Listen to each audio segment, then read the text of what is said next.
portion control for cookies. I picked this up yesterday when I was volunteering. This was donated by Trader Joe's, and let's see over here. So it says one cookie has 150 calories, 22 grams of carbs. That's Oh, I don't know if I got cut off. Okay, so I picked these cookies up yesterday. These are really delicious cookies. They are molasses cookies. They were donated by Trader Joe. You can see the best by date is. Oh, I keep disconnecting. So if you look at the calorie intake for this, you'll see that it says it has 22 grams of carbs, 12 grams of sugar. Not something you really want to eat all in one sitting. And look, 12 times 1, right? 12 servings, 1 cookie, there's 12 cookies. So I do not want to consume 6 cookies at a time. So what I do is I do portion control. So I will get a container. This is those takeout food delivery containers you get. I actually save them and I reuse them. So normally I'll put in like cut vegetables in here. I've just recently been putting in cookies. So I get paper towels. I tear them up in, like the half sections. Usually you have like the selecta size. We use brawny ones. Brawny selecta size. You can actually cut these in. You can actually tear these in half too. They're really, really cool. So 4 squares for 1 sheet. Super cool. So anyway, this is like half of the sheet. And I put 4 layers over here. So these are 8 cookies. Now, for these cookies, and this is going to be messy because I'm just doing this with one hand. For these cookies, okay, here we go. Here we go. So, for these cookies, cookie tin. And I already ate one, and then one of them stuck a little together. And the idea behind this is, no box. Don't flip that way. So I'm gonna throw away this box with one hand. Okay. Let's get that off on the side. So these are my Stroop waffles. I love these so much. I saved the tin because I thought they were cute. And I thought like, oh, okay, maybe I'll put some like knickknacks in there. Never got around to it. And today when I thought about portion control, I thought, oh, wait, I still have my Stroop waffle tin. So these are actually perfect for storing in cookies. And because it's a cookie tin, it stays nice and it doesn't dry out. Like if it stays in here, I notice it gets a little dry after a day or two. I don't know what it is. If you do not have a cookie tin like this, feel free to use a coffee tin. So this is a coffee tin that we have.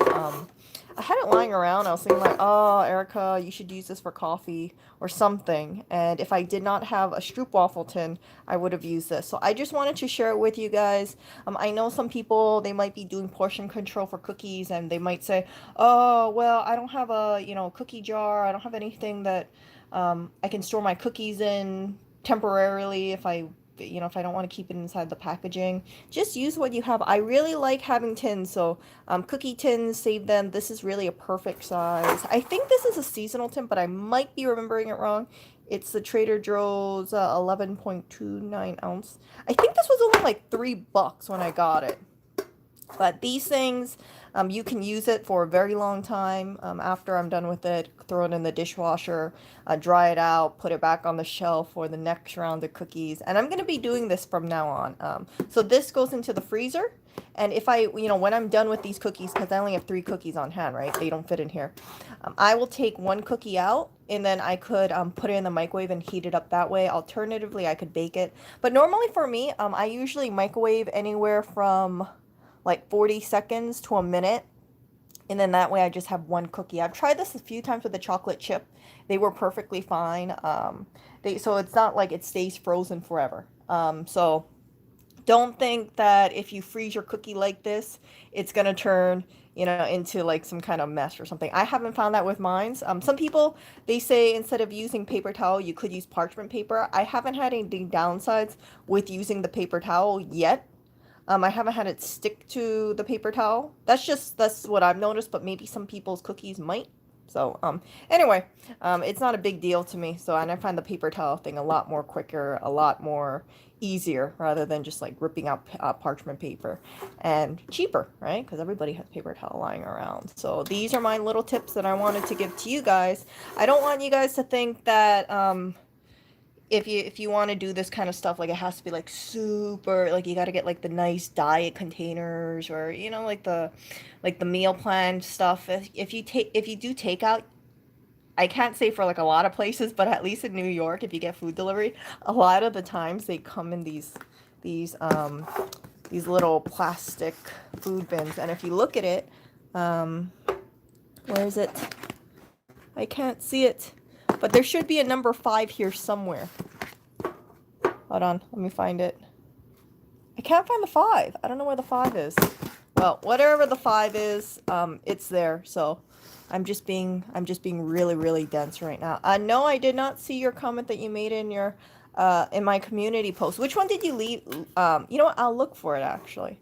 I will look for it. So, yeah, you have to, like, for me, I'm not going to take out cookies from my diet for sure. I'm still going to be eating cookies even though it has gluten, because, well, I don't want to like deal with the whole, like, because I'm not severely allergic or anything to gluten, and I just like, if I know I eat too much gluten, then I get, I break out a little, and then I have like psoriasis patch inflamed. But, it's just like, okay, I'll just eat like a little bit, not too much, and I kind of, yeah. It's not okay. This is not health advice, of course. This is just me talking. But yeah, I don't want to give up. I don't want to give up my like delicious cookies. If I see a molasses cookie, if I see a chocolate chip cookie, I want to eat my cookie. But I just need to restrict myself. So this is the kind of stuff that I do. And I've been doing this for a while. But I thought like, oh, I might as well just make a post for you guys. I'm not post, make a stream for you guys and tell you about that. So I am moving things around the apartment, and yeah, so I am just like working on these little things, and seeing how that is. So this container, I don't know what I'm gonna do with it. I'll find a use for it. This is my only container, so in case you guys think I have like crazy containers, I don't. This one is the only one that I have on this side. I only have 2 tins now that I think about it. Just this tin and this tin. And the other tin is holding coffee. So, yeah. So, yeah, I can't believe it. I was actually looking into buying a cookie jar. Can you believe that? I was online and I was like, oh, Erica, you really shouldn't keep it in this cardboard thing. You should keep it inside of a cookie jar. And then I thought, oh, you don't have any. Oh, wait a second, Erica. Oh, you don't want to put it in a glass jar. Yeah, don't put it in a glass jar. Oh, wait a second. You got that stroopwafel tin. So, um, things like that. Like, I don't want to spend money on food containers. I shouldn't say that. I should say like, oh yes, I do want to have a cookie jar just for my cookies, but if I'm only putting 3 or 4 cookies in there, I really don't need to have a big jar just for a cookie. And then I'm not always eating cookies. Like I don't have cookies out all the time. So if I have a cookie jar, right, a designated cookie jar that says cookie on it or something, I would have to have it out all the time, taking up counter space. And then, yeah, so it's better to have something like this, because if I don't, if I, when I'm done using cookies, I can use it for something else. I could use it, I don't know, to organize something else, rather than just have it designated as a cookie jar, especially one with this as cookie. I can keep the tin for flour or brown sugar. You know what the thing is? I don't have like flour on me. I mean, like, I do have flour, but I keep it in I have it in like 5-pound bag of it. So this won't fit in my flour. This is too small. So I just keep it in the packaging. I use Bob's Red Mill flour. That one I like, and then they also have like blue almond. I heard that one's good as well. And I know. Find cookies of a different size and then buy jars to match. No. I gotta like, I try to portion control and I try to stay away from a lot of cookies, but I cannot turn down a good cookie. So this kind of stream is just like, I know there's more people out there who love cookies and don't like cookies, and as long as you freeze this thing, this is what I find psychologically, okay? If you buy cookies, right? Let's say you buy a container of cookies. You can eat one cookie. I'm a big fan. I'm a big supporter. Like, if you want the damn cookie, eat the damn cookie. As long as you're not like allergic to it or heavily allergic to it, then just buy the cookies, because life is too short to think, man, I can't buy cookies because I'm on this like keto diet or something like that. So just get the cookie, but just moderate yourself. Don't eat a cookie every day. I find that if you keep it in the freezer, it will, because it's not in front of you, you won't think about cookies too much. And then if you do want cookies, right, you're gonna like have to open the freezer, grab out your cookie and then microwave it. Sometimes it's a little extra work. So I feel less tempted to just impulsively get cookies if I'm at the grocery store, because then I'll think like, man, Erica, you have like 6 cookies inside of the freezer already. So yeah, don't buy cookies. If you want cookies, you can just go to your freezer and just use the cookies there. And those cookies are fine. So yeah, so I still have chocolate chip cookies inside the freezer, and they're still fine. I just ate one last week, and they were good. And these cookies, I'm sure, will be perfectly fine as well. You could, besides microwaving, I use a microwave. We don't have a toaster oven here. I think I could actually air fry this. Yeah, I think I could actually air fry this cookie if I wanted to and be really lazy about it. Well, there's an idea about it, but yeah, so microwave it, I guess air fry it, convection oven it, just pop it in on there on a plate, or pop it in on the grate, and then just heat it up really quickly and it'll be good. Yeah, the problem is start eating. Nah, you know what? If I have to grab one at a time or reheat it, that extra little step forces me to not just eat like 5 cookies at a time. And I find that if I eat less sugary stuff, then it kind of trains me to, if I eat less sugar, then my tolerance for sugar decreases. So I ate 1 cookie today, and I feel like, holy crap, Erica, that was freaking 22 grams of carbs right there. That cookie went by really quickly too. Not gonna lie to you guys. Like I ate it. I was thinking about doing half the cookie, and then I decided against half the cookie. I was like, Erica, you already have it in your hand. Just eat the whole freaking cookie. And I ate the whole freaking cookie, and 22 grams of carbs, 12 grams of sugar, which isn't too bad. 12 grams of sugar, but look at all that gluten, wheat flour, barley flour. I regret nothing though. I regret nothing. These were really good cookies.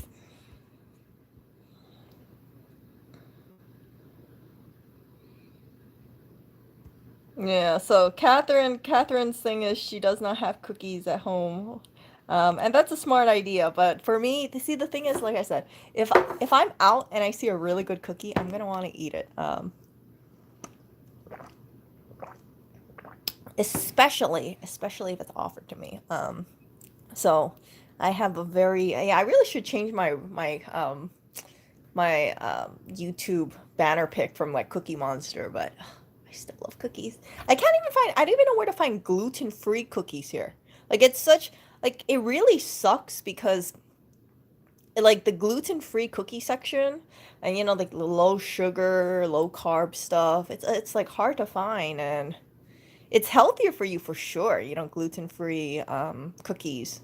I mean, in my opinion, like for me, it's definitely better for me. Gluten-free cookies or like low sugar cookies, those are better. But left and right, you always get like the pure sugar cookies. Okay, so Max used to do intermittent fasting. Yeah, intermittent fasting I heard is really good. I cannot do intermittent fasting for too long of a period of time. Like the only time, I hate to say it this way, but the only time I'm really good at intermittent fasting is when I'm either really busy or when I'm depressed. And then I have like I have no desire to eat, and I just drink water. And but yeah, it's not something that you should really be proud of. Like, yeah, I only eat when I only do intermittent fasting when I'm super busy or when I'm just so depressed that I don't want to eat. And by the way, it's like if I'm depressed, I don't eat because it's like I'm trying to like deprive myself or anything. I just don't have hunger. But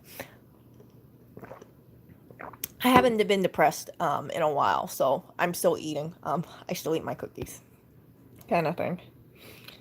Okay, Fractal, we don't want to hear how you ate the best sandwich in the world over here. I don't want to hear it because, you know, the sandwiches over here are not that great, in my opinion. And, yeah, but I am jealous of you. You know what I think is a really good sandwich? Bacon, lettuce, tomato sandwiches. I love those sandwiches very much. I also like a roast beef sandwich. No, yeah, was it roast beef with the aju, something like that? Yeah, those are good too. I mean, those are expensive, but those are good. You know, in Hawaii, we have this place called Latour Cafe, LA space TOUR Cafe. They have like some kind of roast beef sandwich, I believe, with Aju. I'm pretty damn sure that was the place. And it was good. It was good. Pricey sandwiches, but really nice sandwiches.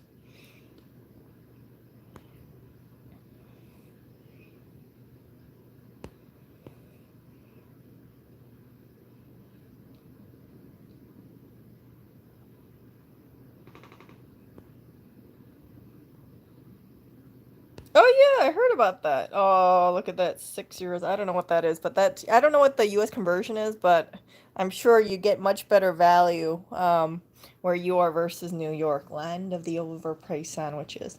Oh, and you know what? I really should. I want to try those. I heard there's like a really good chocolate chip cookie place over here called Levin or Levin. Levin. I think that's how you say it. It's supposed to be one of the best chocolate chip cookies out there in the nation, and I really really want to try. I think it's like 3.50 a cookie, so it's not really the cheapest cookie around, but it's not overpriced too much because I mean I've been in Hawaii and some places they do want 3.50 a cookie, and there some chocolate chip cookies are just subpar. Yeah. Oh, by the way, so Trader Joe's, they have a chocolate chip cookie. I don't have it here. I mean, I don't have the box anymore. But Trader Joe's chocolate chip cookie, I'm not too impressed by it. I don't know what it is. I was like, yeah, this is not the best chocolate chip cookie. Um, Best chocolate chip cookie. You know what chocolate chip cookie I really like? I like Toll House cookies. Toll House, the ready-made dough one that you just like slice up and you put into your fridge. I mean your oven. The little what was it? A yellow tin? No, yellow and white plastic container. Tub, yeah, that was it. I love those cookies so much. So, I don't know. Maybe I'm just showing how basic I am. I'm like, yeah, I don't want a lot of this. I just like my Toll House cookies. So, yeah. Why don't I have pie? I don't know. I don't have any pie around here. I should have pie, but no, I just have cookies. Nah, I know what you're talking about. Pie. I know. 3.141. I know. I know. I know what pie day is, but yeah, you know what I really would like? I would like to have an apple pie. I would like to have a cherry pie, a blueberry pie. But I love cheesecake very, very much. I think having an apple pie with ice cream would be good. With some caramel sauce on there would be good. And cinnamon.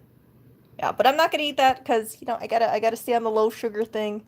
Low sugar is so tough sometimes. Not gonna lie, not gonna lie. Like sometimes I try. Sometimes it's like I see pastries or I see like creamy pastries or creamy cheesecakes. I'm like, ah, I want to eat that so badly, but I gotta stay away. Gotta stay away. Oh, by the way, in case you did not know, this is my elevated laptop stand. It is a book. Yes, so. I just thought like, we'll just use a book for my laptop stand. I use it all the time. So I will talk to you guys later. I just wanted to do this little quick stream. This is not really a quick stream. This should turn into 18 minutes. So, yeah. Oh, I'm so sorry if someone just tuned in. Yeah, I'm gonna leave right now. But anyway, short stream today, so you guys can look back and watch what I said. Long story short, just portion control. Put some in the freezer. Put some cookies off into like a smaller container. And smaller containers do work. I heard that they say that they've done studies that if you eat on a smaller plate, you're gonna be less prone to overeating versus you have like a big freaking plate for one tiny cookie. It's like all like optical illusion thing, right? Like if you had like a 2 foot plate, like a 2 foot long plate, and you had one chocolate chip cookie on there, you're gonna think to yourself like, oh man, this is a like way too little cookie. My plate is so big. So if you have like a tiny little plate or a tiny little cookie, so for instance, like a tiny little plate for one cookie, it'll look perfect. So yeah, this is my little tahine thing. I love eating tahine with watermelon, and I'm gonna probably cut some up later today.